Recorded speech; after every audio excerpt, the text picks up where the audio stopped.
आजपर्यंत आम्ही जेवढे गणबाप्पासाठी डेकोरेशन्स केले त्यातून सगळ्यात बेस्ट आणि भारी यावर्षीचं डेकोरेशन होतं. तर हॅलो गाईज, मी आहे मानसी आणि welcome to our YouTube channel. मी मागे ना असा प्रोडक्टिव्ह संडेवाला काहीतरी व्लॉग केला होता आणि त्या व्लॉगमध्ये ना मी माझा जुना गणपती डेकोरेशनचा व्लॉग किंवा गणपती सेलिब्रेशनचा काहीतरी व्लॉग बघत होते आणि त्यात मी तुम्हाला विचारलं होतं की गाईज तुम्हाला मार्तंड मल्हारीचं जे गणपती डेकोरेशन होतं त्याचा ट्युटोरियल बघायला आवडेल का, किंवा असा टॉकिंग व्हिडिओ की आम्ही कसं त्या डेकोरेशनवर लँड झालो आणि आम्ही काय काय केलं त्या डेकोरेशनसाठी.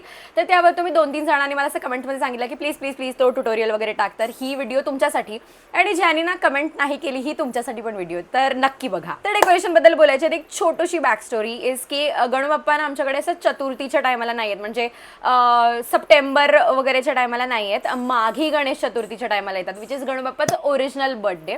सो त्याची अशी एक छोटीशी स्टोरी आहे की या घराच्या आधीचं जे घर होतं ना ते घर घेतलं होतं तेव्हा काहीतरी थोडेसे इश्यूज झाले होते आणि तेव्हा मम्मी पप्पा असं म्हणाले होते की जर हे प्रॉब्लेम सॉल्व्ह झाले तर आम्ही माघी गणपती 1 वर्षाला गणबाप्पाला घरी आणू. आणि आय थिंक दॅट वॉज 2016 जेव्हा गणबाप्पा पहिल्यांदा घरी आले होते आणि सिन्स 1च वर्ष म्हणाले होते तर त्या वर्षानंतर पप्पांनी आणि मम्मीने असं डिसाईड केलं की आपण 1च वर्ष म्हणालो होतो तर 1च वर्ष आणूया, त्यानंतर नको आणूया.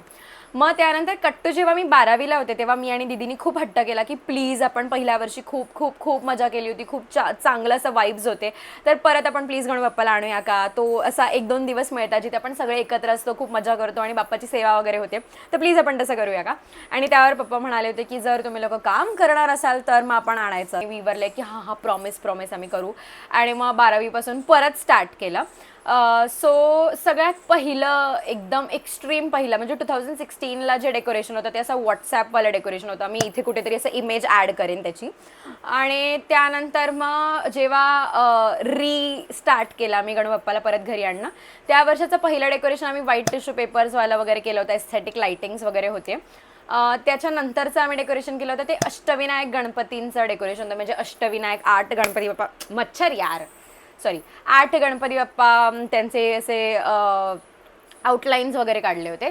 त्यानंतर आम्ही जेव्हा ह्या घरात शिफ्ट झालो तेव्हा पहिल्यांदा गणू बाप्पाचं घर असं बनवलं होतं, म्हणजे छोटे छोटे उंदीर बनवलेले आणि ते लोक काय ना काहीतरी काम करतात, बाप्पाचं उपरणं सॉर्ट करतात, त्यांचं मुकुट वगैरे साफ करतात, स्वच्छ करतात. काही लोक मोदक बनवतात, काही लोक म्हणजे काही उंदरं मोदक बनवतात, असं सगळं डेकोरेशन केलं होतं. त्याच्या नेक्स्ट इयर आम्ही एक जुनं मंदिर दाखवलं होतं, म्हणजे शंकराची पिंडी होती, त्याला वरती ते गडू होता, पाण्याचा की आय गेस अभिषेकाचा गडू होता, आणि मग त्रिशूल वगैरे होता, मागे वडाच्या पारंब्या वगैरे लावलेल्या, तर खूप असं ते एस्थेटिक आणि असं ओल्ड विंटेज मंदिर वाटत होतं आणि ते पण खूप छान झालं होतं. आणि कट्टू 2026च्या मागे गणपतीसाठी आम्ही जे डेकोरेशन केलं होतं ते मार्तंड मल्हारीचं डेकोरेशन होतं. तर पहिले जाऊन तुम्ही ते डेकोरेशनचं स्नीक पिक बघा.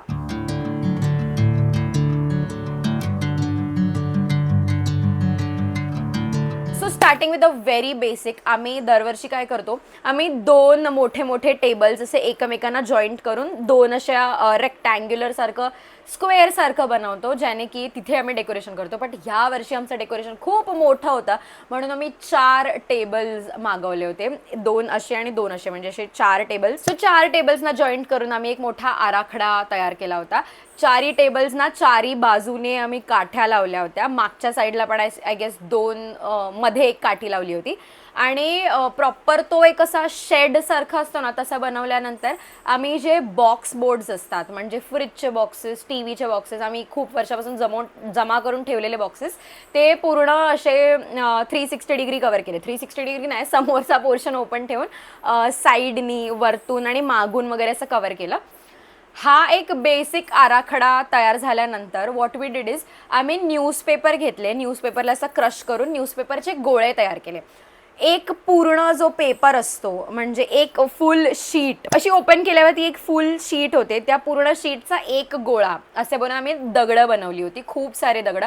आणि ह्या प्रोसेसमध्ये आम्ही सगळे इन्वॉल्ड होतो, म्हणजे आजी, मम्मी, पप्पा, दीदी, मी वगैरे, आम्ही लोकांनी खूप असं क्रेझी मज्जा केलेली डेकोरेशनच्या टायमाला. पण सो वन्स ते सगळे दगडं बनवून झाली होती, ग्लू गननी ओव्हरऑल जेवढा तो आराखडा होता पूर्ण साईडला ते स्टिक करून घेतलं. आणि मध्ये जी जागा होती ना ती मार्तंड मल्हारीच्या मूर्तीसाठी ठेवली होती. तर तिथे ना काठी लावून ठेवली, जस्ट बिकॉज की आम्ही सेंटर मिस नको करायला. काठी लावली होती आणि त्याच्या आजूबाजूला पूर्ण साईडला ती दगडं लावून घेतली. वन्स ती दगडं सुकली, आम्ही काय केलं आहे की ब्लॅक टेक्स्चर्ड पेपर घेऊन आलो. मी I think 45 to 50 black textured paper घेऊन आले होते. आणि त्या टेक्स्चर्ड पेपरला ना टेक्स्चर असतो, एक असा दगडासारखा टेक्स्चर असतो. तर आम्ही ते टेक्स्चर्ड पेपर त्या दगडांवर स्टिक केले, म्हणजे हा दगड आणि हा पेपर, तर ह्याला असं स्टिक केले, म्हणजे तो प्रॉपर असं 3D दगडावाला लुक येत होता. आणि मग एक एक करून आम्ही ते पूर्ण जेवढी दगडं लावली होती पूर्ण त्या आराखड्याला सगळीकडे प्रॉपर पेपर वगैरे लावून घेतलं. आणि जिथे जिथे ना ब्लॉक्स काही काही असे स्पेसेस होते जिथे राहिलं होत्या गोष्टी, ते तिथे आम्ही ते पेपर मॅशे म्हणजे न्यूजपेपर आणि पाणी असं क्रश करून त्यात फेविकॉल टाकला आणि त्याचे असे असे थापे टाईप्स बनवून आम्ही तिथे लावलं. आणि हे झाल्यानंतर वन्स एव्हरीथिंग वॉज ड्राईड, जिथे जिथे स्पेसेस दिसत होते आणि जिथे जिथे आम्ही ते पेपर मॅशेचे थापे लावले होते तिथे आम्ही ब्लॅक स्प्रे पेंटनी पेंट केलं. आणि वरच्या पोर्शनला आम्ही दगडं नव्हती लावली, वरच्या पोर्शनला नॉर्मल न्यूजपेपरनेच कोट केला होता, न्यूजपेपर आणि ग्लूने कोट केलं होतं. ते सुकल्यानंतर त्याला पण आम्ही स्प्रे पेंटने मारलं. मग वरचा जो पोर्शन होता त्याला चारी साईडला होल करून बॉक्सला फोकस लाईट लावले. हे दादा करतो त्यामुळे मला एवढं त्याचा जो टेक्निकल पार्ट माहीत नाही आहे. आता हे झालं बाहेरचं पोर्शन. मीनवाईल हे लोक जेव्हा पूर्ण ते आतला दगड वगैरे सॉर्ट आउट करत होते, मी मार्तंड मल्हारीचं फेस ड्रॉ करून घेतलं होतं. थोडासा 3D इफेक्ट येण्यासाठी आम्ही एअर ड्राय क्ले यूज केला होता. सो वन्स कार्डबोर्डवरती फेस वगैरे कट करून झाला, आम्ही फायनल केलं की हा फेस छान दिसतोय, ते तेवढा पोर्शन कट करून घेतला. आणि एअर ड्राय क्लेला प्रॉपर मिक्स करून डोळे, नाक, मिशा आणि लिप्सवाला पोर्शन ह्याला आम्ही लावून घेतलं प्रॉपर एकदम त्या शेपमध्ये कट करून आणि मेजर करून असं ते असं लावून घेतलं. आणि ते लावून झाल्यानंतर ते जेव्हा ड्राय झालं तो जो फेस एवढा क्लासिक दिसत होता, एकदम 3D आणि खूप भारी दिसत होतं.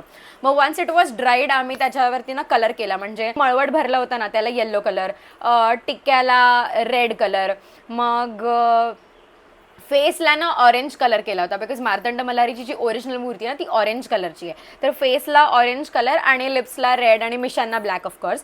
आणि आम्ही काय केलं होतं ना, एक काळा रेड कपडा घेतला होता ज्याला ना अशा प्लेट करून आपण प्रॉपर असा फेटा कसा बांधतो तसा प्रॉपर फेटा बांधला होता, पण तेवढा जाडा नव्हता बांधला. आम्ही त्याला स्टेपल करून कापून कुपून असं प्रॉपर असं बसवलं होतं, सिन्स ते प्रॉपर मूर्ती वाटायला पाहिजे.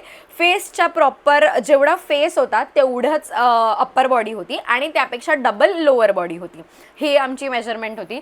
मी जरा एलिमेंटरी इंटरमिडिएट दिलं आणि त्यामुळे मला ह्या सगळ्या गोष्टी थोड्या माहिती आहेत.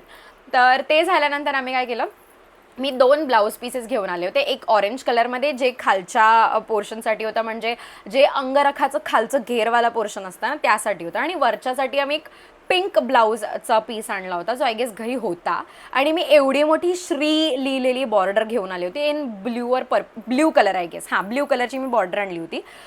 छान त्याच्यावरती श्री असं लिहिलं होतं. आणि ते आणल्यानंतर आम्ही काय केलं की प्लस साईनमध्ये आम्ही लोकांनी काठी लावून घेतली. एक स्टँडिंग काठी तर होतीच, एक छोटीशी आडवी काठी लावली ज्याने की शोल्डर्स बनता येईल. आणि आम्ही पहिले लादीवरती पूर्ण सेटअप करून घेतला, म्हणजे त्या पिंक कपड्याला मी अशा वेमध्ये फोल्ड केलं, म्हणजे असं असं आणि असं क्वाड्रँगल टाईप्समध्ये फोल्ड केलं बिकॉज आय गेस क्वाड्रँगल्स बोलतात त्याला. I am bad at maths and I am bad at words, पण हां तुम्हाला समजतं ना, ह्या शेपमध्ये आम्ही फोल्ड केलं आणि त्याला प्रॉपर स्टिच करून घेतलं की अप्पर बॉडी रेडी झाली. त्यानंतर खालचं जे पोर्शन होतं त्याला ना बॉर्डर, एक लांब मोठी ऑरेंज कलरची बॉर्डर होती. मी आणि दीदीने ते ना बॉर्डरच्या हाताने शिवून घेतली खालच्या पोर्शनला. आणि वन्स ते शिवून झालं होतं, आपण निऱ्या कशा पाडतो तशा निऱ्या पाडल्या, म्हणजे खालच्या पोर्शनला ते अशा चुन्नी आणि घेर आला प्रॉपर. आणि वरती ते स्टेपल करून घेतलं पूर्ण त्या निऱ्या मोठ्या स्टेपलर गनने एकदम प्रॉपर स्टेपल केल्या. आणि जेवढी ती आडवी काठी होती ना, कमरेची काठी, म्हणजे 3 काठ्या होत्या, एक स्टँडिंग, एक आडवी काठी शोल्डरसाठी आणि अजून एक आडवी काठी कमरेसाठी.